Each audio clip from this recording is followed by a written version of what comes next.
Welcome to the Long Arm University Quilt Studio. In this short video, I'm going to show you how I'm stitching what I'm going to call wavy straight lines across my quilt. This is actually a customer quilt that I'm working on. It's a very modern, almost minimalist type of piecing with these squares of half square triangles interspersed across the row with a lot of white background. This quilt is actually going to be a gift to a friend who loves quilts but really loves minimal type of quilting. That's where my customer and I came up with this quote-unquote wavy straight line technique. I've already started, and you can hopefully see a couple of wavy lines that I've already quilted. You're probably wondering, why not just do straight lines?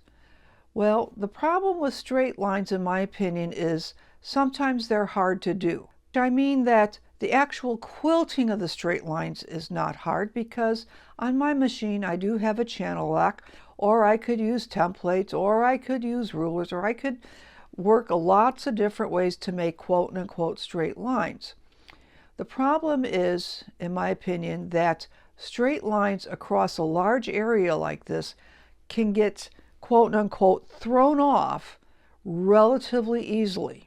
And if they are not perfectly spaced, then the straight lines look funny. What I have found over the years is that by doing some wavy lines that are mostly straight but with a little bit of wave in them, then if you're off a little bit, it's not as noticeable. And it also gives the quilting a little bit more texture.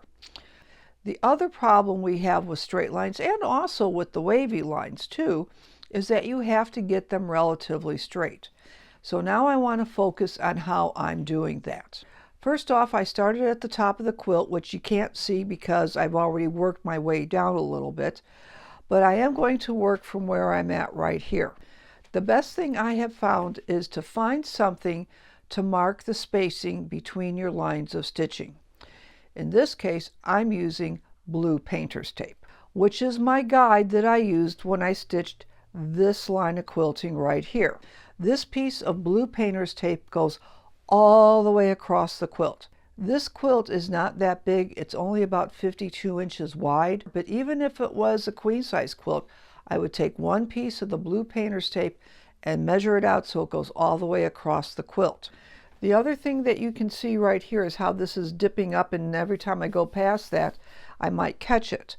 So I am going to take a straight pin, and excuse my reach here. I burned myself on the oven the other day, so that's what that's from. And I'm going to put a straight pin in just to hold it. Don't panic about the straight pin. We are not going to be stitching on top of the blue painter's tape. This pin is going to be out of my line of stitching, so I don't have to worry about running over it. And I'm also going to put a safety pin on the other end. So now I'm going to take another piece of my blue painter's tape. This tape is about 1 3/8 inches wide. The spacing between my finished rows of this wavy straight line is about 1 3/4, maybe not quite 2 inches. I'm going to take another piece of the blue painter's tape, and what's nice about the blue painter's tape is that it's sticky and it will stay sticky for a couple of applications. You're using the same piece of the blue painter's tape over and over again. This quilt is very well pieced, and I have more than a few straight all the way across seam lines. So with the way how this tape is lining up, I can take the edge of this tape, line it right up against that seam line, move that down just a little bit, tape that into position, and you see how that's starting to kind of lift up a little bit? Again, I have another straight pin, and we're just going to hold that down. Now I can take the rest of my tape, line it up to that seam line, and I'm going to do that all the way across my quilt. And I'm going to do that off camera, and I will come right back. I've finished putting my masking tape in position, and now I'm almost ready to start my stitching. And now I'm going to take my ruler, and I'm looking at this seam right here, and I'm hoping you can see that. I'm going to put my ruler there. I'm lining that up to be about 4.5 inches, and I'm going to measure 2 or 3 or 4 places across this quilt just to make sure that my tape is even with these seam lines. So I'm going to do that right now off camera. I did my checking and everything is lined up, and I am ready to start my stitching. I have my machine in position, and I've actually started stitching just a little bit. When I'm stitching this design, or non-design if you want to call it that, I'm going to use my hopping foot as a guide. I'm going to keep the back edge of my hopping foot even with the straight edge of this blue painter's tape. And then as I'm quilting, I'm going to put a little bit of a wave in my straight line, which hopefully you can see is a little bit of a wave right there. I'm going to start stitching just a little bit, and then I will continue my way across the row.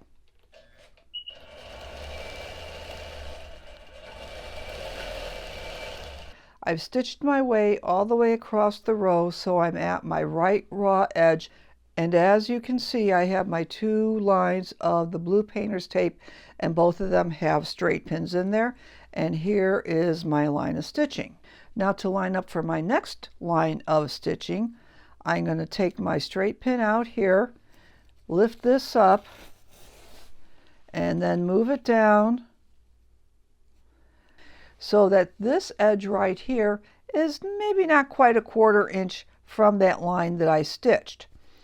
Because I have no seam line right here like I did at this tape here, I'm going to take my ruler, and it looks like from this straight edge of the blue masking tape to my seam line is about 2.5 inches.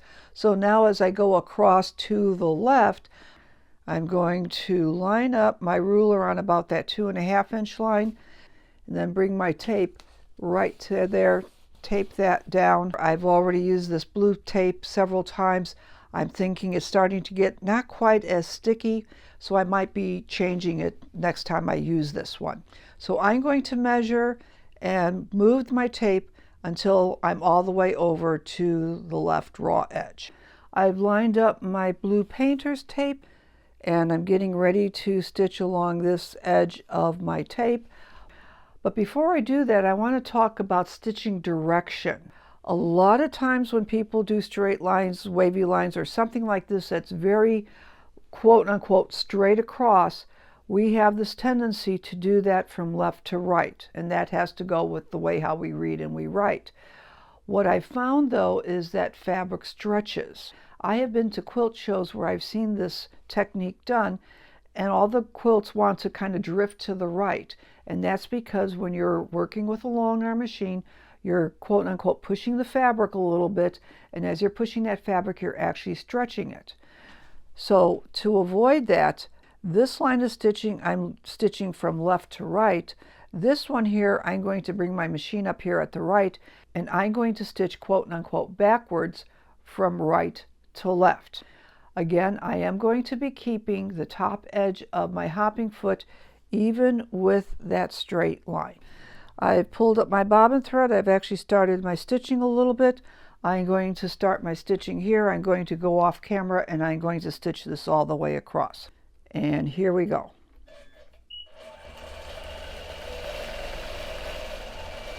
And you can see my line of stitching, which goes just like that. Now, to remind myself of which direction I'm stitching, I will take my marker, and right now I'm using the blue Mark Be Gone that disappears with water, and I'm looking at what I've previously stitched. So I don't know if you can see it up here, but I have like a little arrow because that line I stitched going from left to right. The second one below it, I'm going from right to left. This one here, left to right, so I'm going to put a little arrow, I'll just move that out of the way, so that when I'm looking at this, I can look and I can automatically know which direction I am quilting my next line, which now this one is this way. Now generally I will take and put that mark way over on the other side, but for right now I'm just going to mark it here so that when I'm looking at my next line of stitching after I reposition this tape down here, I know that I'm going to be going from left to right.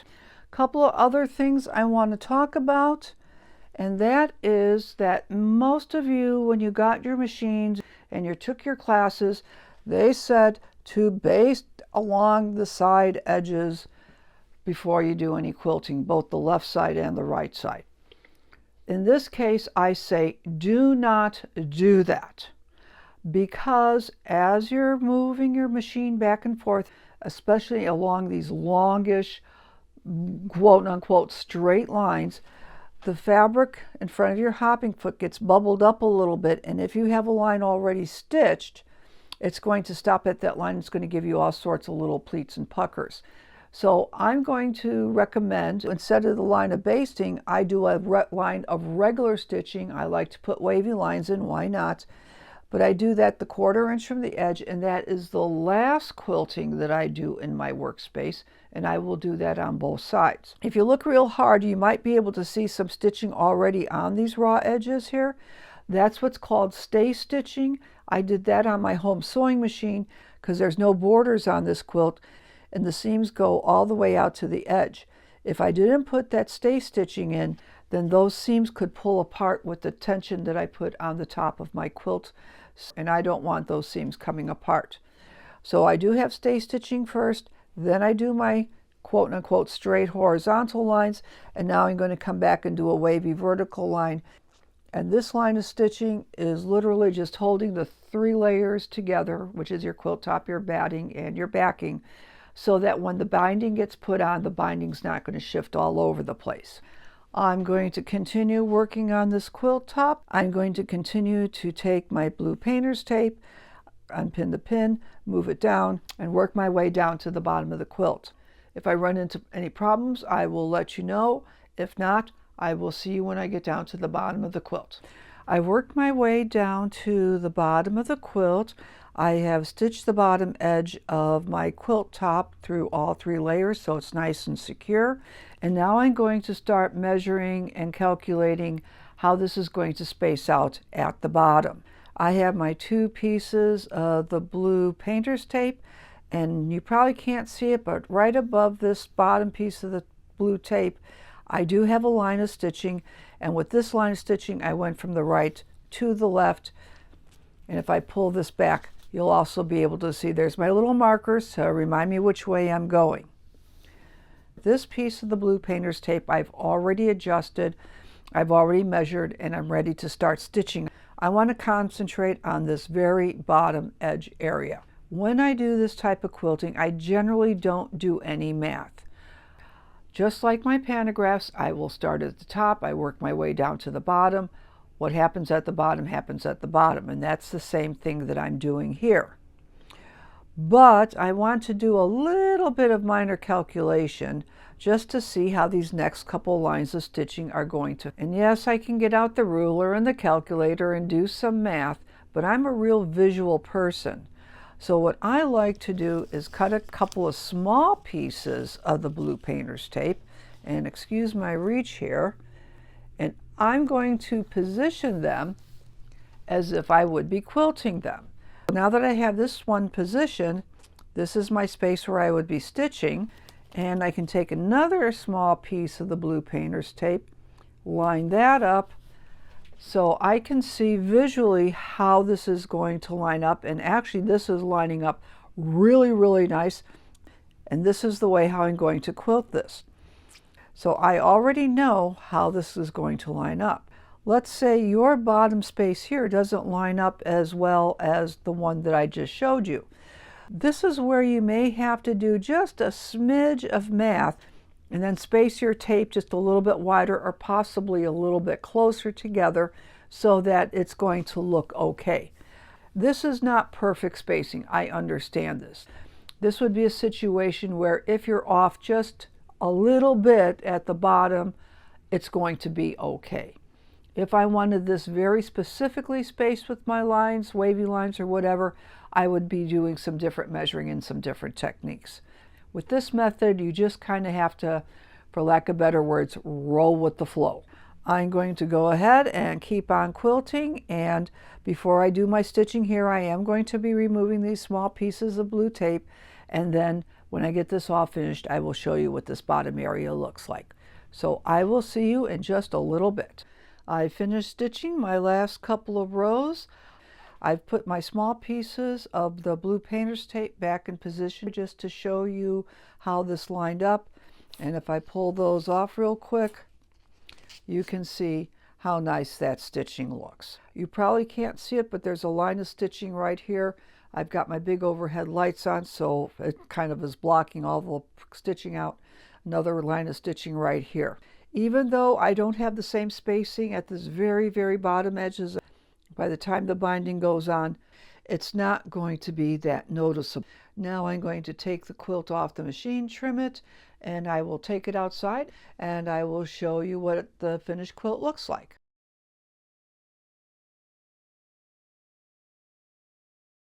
I've loosened the quilt up a little bit and I've turned off my overhead lights, and I'm just going to go across the quilt just really quickly because I want you to see all that really nice texture that those lines of just a little bit of a wave gives to the quilt. And this is looking really nice. And I've changed the angle of my camera so you get a little bit of a different view, and you can really see the texture those wavy lines give. I really, really like that look.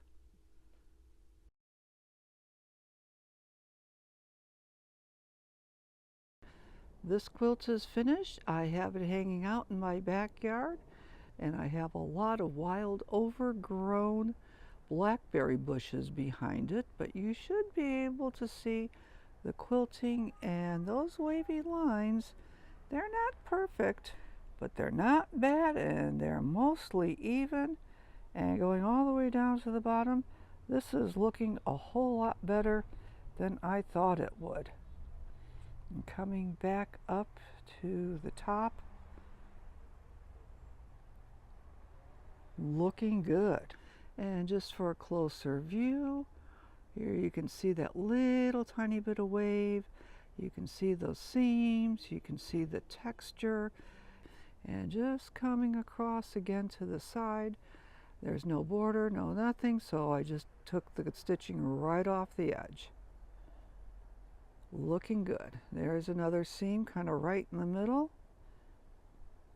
and working my way down just a little bit and coming back over, and we've got the straight-ish lines with tons and tons of texture. And just one more quick view of the quilt, full length, lots of dead grass in the middle of summer, and just a little bit of a breeze. And this is again looking good. And just because I can, I turn the quilt around. The backing fabric is a K Fawcett fabric. Try saying that fast 3 times. And I really like the way how those horizontal lines are kind of breaking up that pattern. And again, just going from the top really quickly down to the bottom and coming back up again real quick. I hope you've enjoyed watching this video, and I hope that you use this wavy straight line technique on your quilts in the future. You can check out more video and more information on the Long Arm University website at www.longarmuniversity.com. Keep on quilting.